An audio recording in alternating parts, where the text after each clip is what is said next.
Halo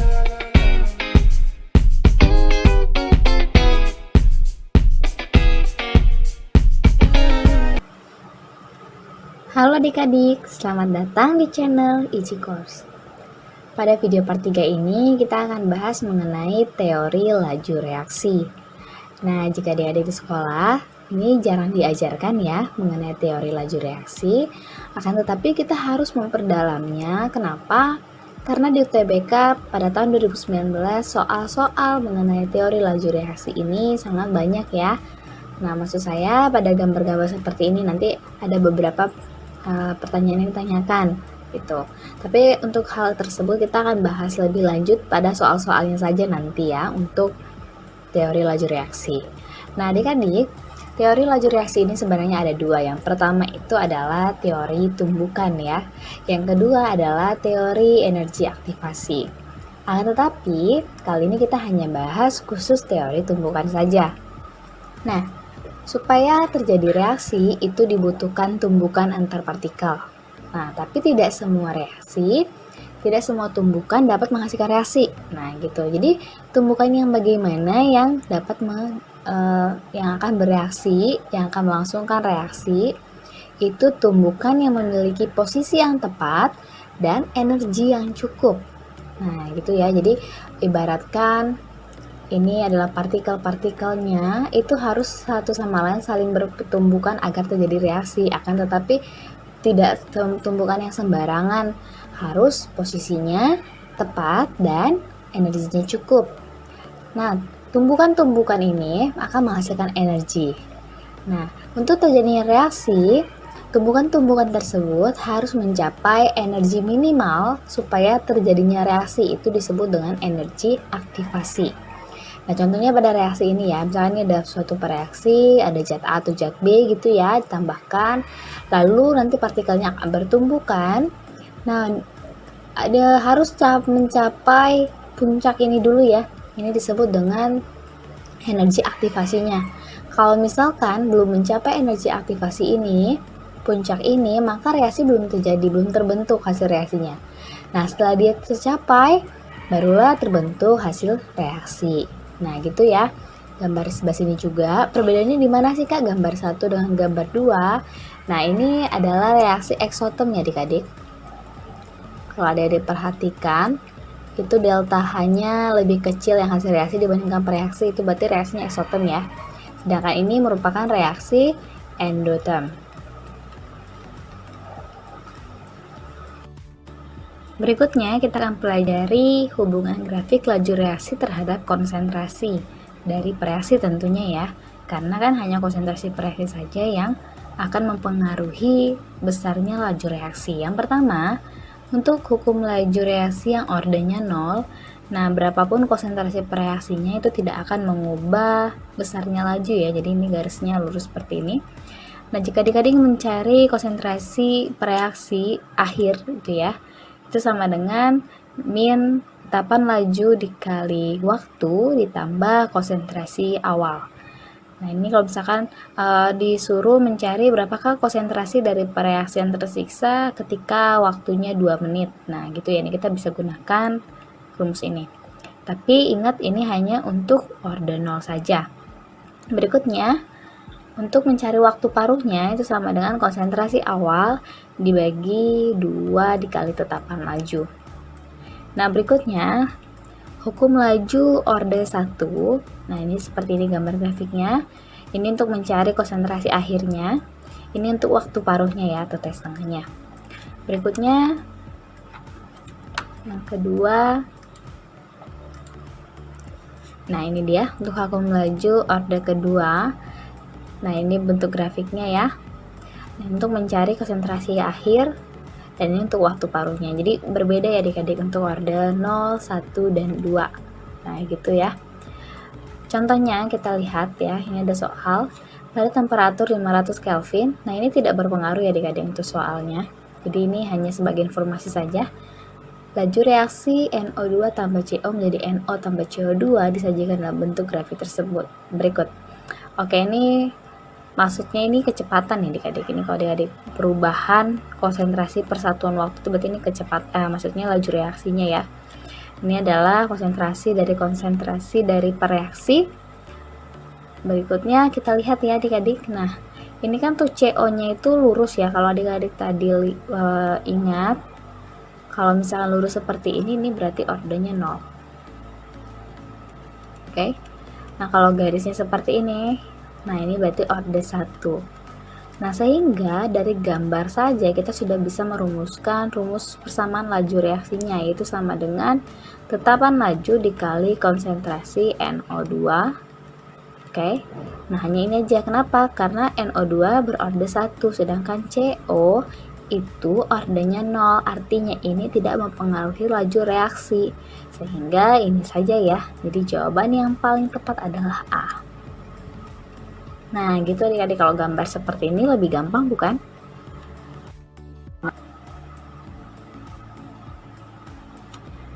Berikutnya, jika pada suhu tertentu waktu paruh reaksi orde pertama 2A menjadi 2B tambah C adalah 3 jam, maka jumlah A yang terurai dalam waktu 9 jam adalah.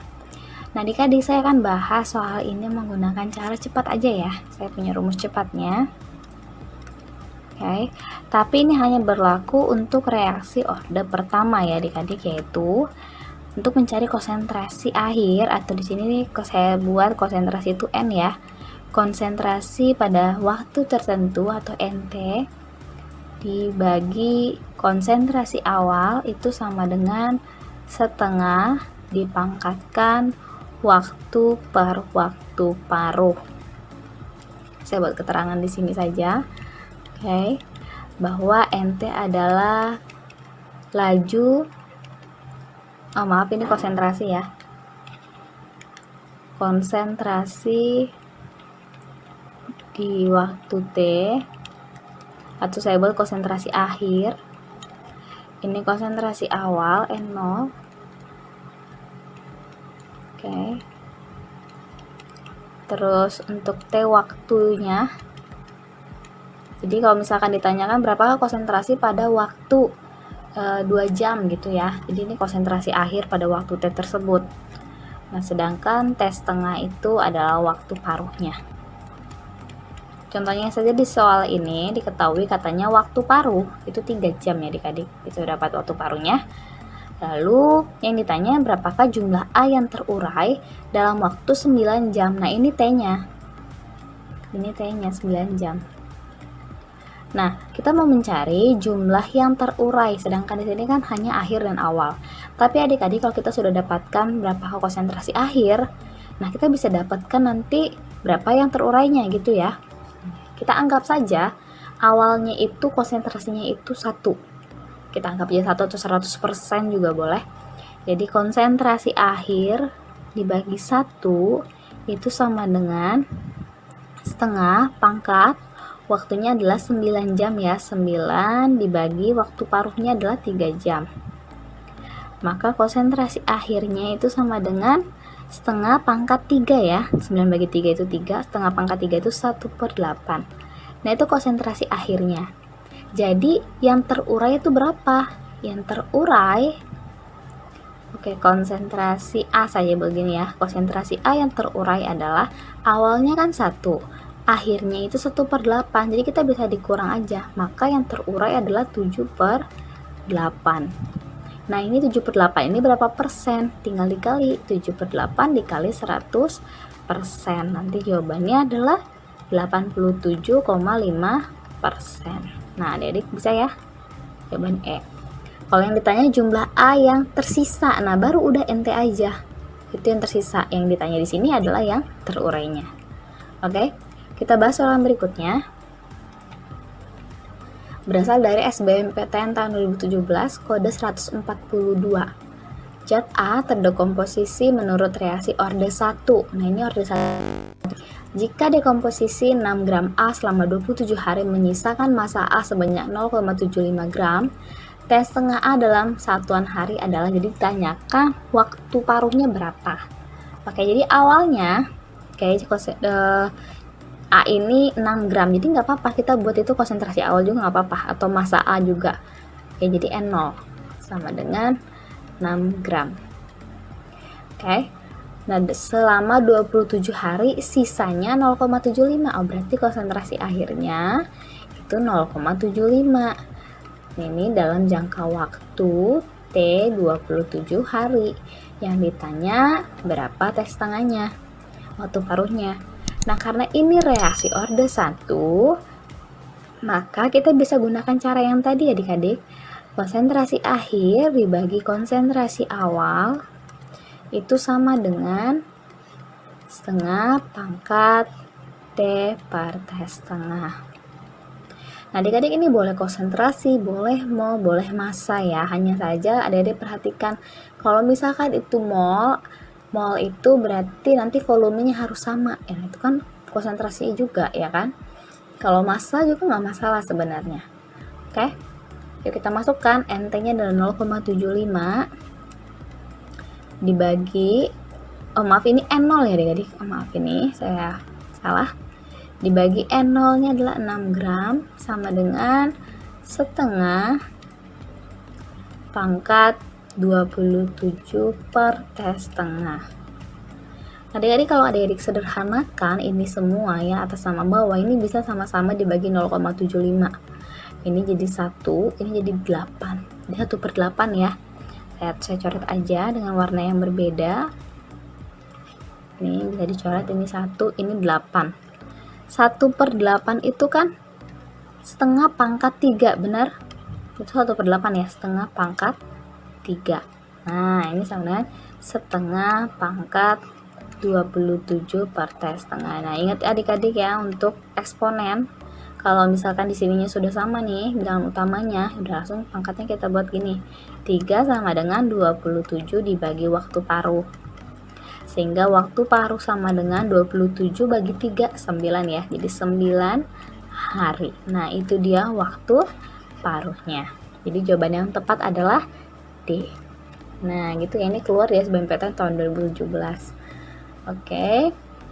Mari kita lanjutkan ke pembahasan yang berikutnya.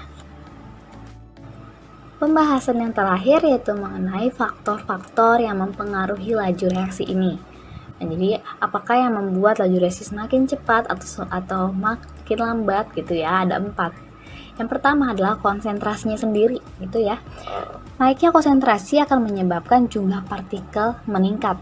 Ini memungkinkan tumbukan akan semakin banyak terjadi, ya kan? Kalau misalkan konsentrasi kan berarti banyaknya jumlah mol di dalam banyaknya partikel zat terlarut sebenarnya ya, partikel zat terlarut di dalam beberapa sekian volume dalam 1000 ml biasanya. Nah, berarti kan banyaknya partikel zat terlarut. Jadi kalau misalkan konsentrasinya makin besar, banyaknya partikel zat terlarut itu pasti juga akan semakin besar. Nah, ingat ya bahwa tentang teori laju reaksi, terjadinya reaksi itu ketika ada tumbukan yang terjadi. Nah, bayangkan kalau misalkan jumlah partikelnya banyak, itu akan memungkinkan tumbukan juga akan semakin banyak terjadi. Nah, di sini kita ada contohnya ya. HCl 1 molaritas, HCl 2 molaritas, dan HCl 3 molaritas ketika dimasukkan. Ini sepertinya logam yang dimasukkan ya. Lihat manakah yang menghasilkan yang lebih cepat terjadinya reaksi. Tentu yang HCl 3 molar bisa dibuktikan dari ini gas hidrogennya langsung banyak. Ini sepertinya hidrogen gitu ya. Ini gas yang dihasilkan dari reaksi itu jauh lebih banyak dibandingkan yang 2 molaritas dengan yang 1 molaritas. Jadi itu bukti bahwa semakin tinggi konsentrasi maka laju reaksi juga kan semakin tinggi. Faktor yang kedua itu adalah suhu. Nah, adik-adik bayangkan aja ya kalau misalkan kita sedang memasak air.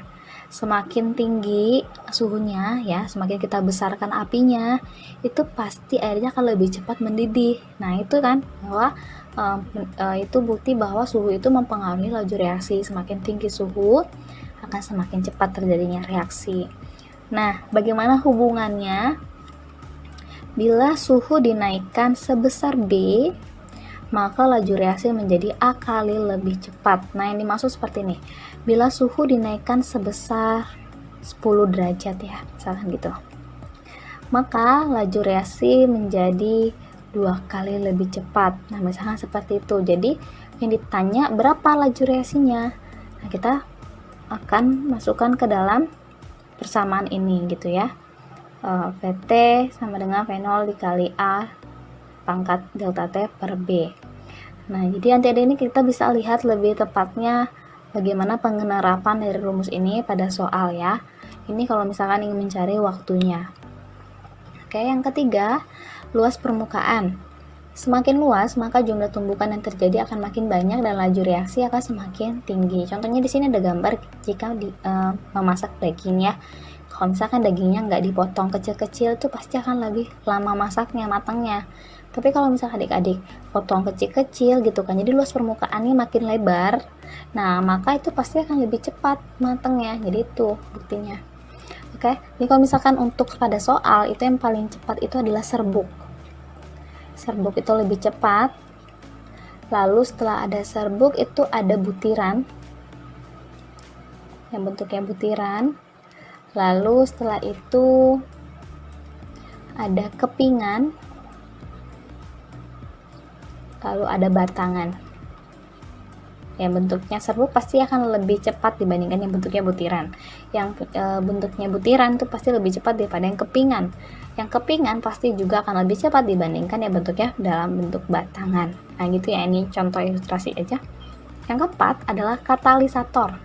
Katalis itu adalah sesuatu yang ditambahkan agar laju reaksi itu semakin cepat. Nah, penambahan katalis akan membuat tahap reaksi baru yang memiliki energi aktivasi yang lebih rendah. Sesuai yang saya udah paparkan di awal bahwa tentang teori laju reaksi, dia tuh harus mencapai energi aktivasi dulu, barulah terbentuk hasil reaksi. Nah, dengan penambahan katalisator ini adik-adik, dia akan menurunkan energi aktivasi tersebut, jadi akan lebih cepat bukan?